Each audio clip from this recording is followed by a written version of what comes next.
Ölkəmizdə ilk dəfə China Visitors Summiti keçirilib. Summit Çinlə Azərbaycan arasında inkişaf edən turizm əlaqələrinin genişlənməsinə həsr olunub. Tədbirdə Çinin 50-dən çox turizm şirkətinin nümayəndəsi, həmçinin yerli turizm sənayesinin təmsilçiləri iştirak ediblər.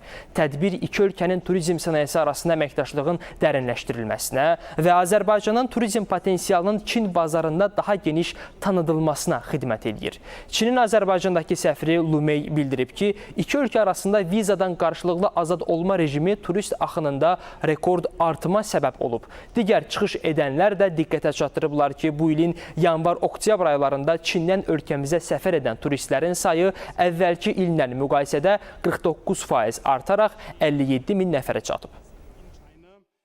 Və Azərbaycan Turizm Bürosuna Çin-Azərbaycan turizm əməkdaşlığının inkişafı Çin bugün dünyanın en büyük xaricə səyahət bazarıdır və Azərbaycanın burada payı hər il daha da yüksəlir. Azərbaycan və Çin arasında vizasız gediş-gəliş rejimi turist axınının artmasına böyük töhfə verib.